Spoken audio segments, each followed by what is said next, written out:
ನಮಸ್ಕಾರ ಎಲ್ಲ ಆಧ್ಯಾತ್ಮಿಕ ಬಂಧುಗಳಿಗೂ ಪ್ರಿಯ ವೀಕ್ಷಕರಿಗೂ ಶ್ರೀ ರಘುಮೌಳಿ ಮಾಡುವ ಭಗವದ್ಗೀತಾ 2ನೇ ಅಧ್ಯಾಯ ಪ್ರಾರಂಭ ಮಾಡೋಣ. 2ನೇ ಅಧ್ಯಾಯ ಭಗವದ್ಗೀತಾ. ಭಗವಂತನು ಏನ್ ಹೇಳ್ತಾನೆ? ತನ್ನ ಹಿಂದಿನ ಅಧ್ಯಾಯದಲ್ಲಿ ಅಣ್ಣ ತಮ್ಮಂದಿರು, ತಾತಂದಿರು, ಬಂಧು ಬಳಗಳು ಎಲ್ಲರೂ ತನ್ನೊಂದಿಗೆ ಹೋರಾಡಲು ಸನ್ನದ್ಧರಾಗಿ ನಿಂತಿರುವ ಮನಸ್ಸುಕರಿಗೆ ಇವರೊಂದಿಗೆ ನಾನು ಹೋರಾಡುವುದು ಬೇಡ, ಯುದ್ಧ ಮಾಡೋದು ಬೇಡ ಅಂತ ಕೈ ಚೆಲ್ಲಿ ಕೂತ್ಕೊಳ್ತಾನೆ ಅಂತ ಅಲ್ಲಿವರೆಗೂ ನಾವು ನೋಡಿದ್ದೇವೆ. ಗೀತಾಸಾರ ಮುಂದಿನ ಅಧ್ಯಾಯ 2 ಗೀತಾಸಾರ ಸಂಗ್ರಹ ಶ್ಲೋಕ 1. ಸಂಜಯ ವಾಚ. ಸಂಜಯ ಏನ್ ಹೇಳ್ತಾ ಇದ್ದಾನೆ?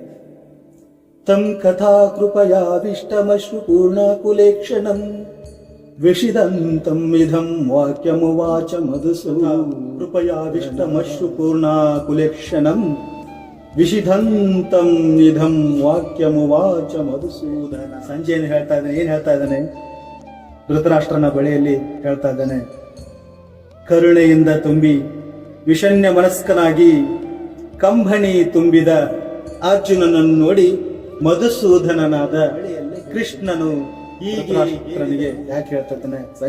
ಸಂಜಯ ಅಂದ್ರೆ ಶ್ರೀ ವೇದವ್ಯಾಸರ ಸಂಜಯ ಶಿಷ್ಯ.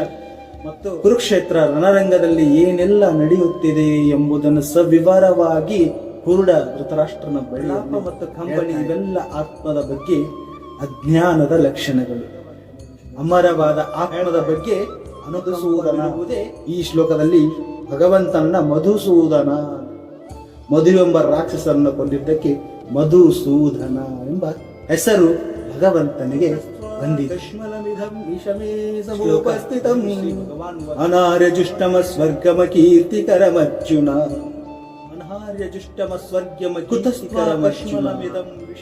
ದೇವೋತ್ತಮ ಪರಮ ಪುರುಷನು ಹೇಳ್ತಾ ಇದ್ದಾನೆ, ಪ್ರಿಯ ಅರ್ಜುನ, ಈ ಕಲ್ಮಶವು ನಿನಗೆ ಹೇಗೆ ಬಂದಿತು? ಬದುಕಿನ ಮಹತ್ವವನ್ನು ತಿಳಿದ ಮನುಷ್ಯನಿಗೆ ಈ ಕಶ್ಮಲವು ಭೂಷಣವಲ್ಲ, ಅನಾರ್ಯವಾದದ್ದು.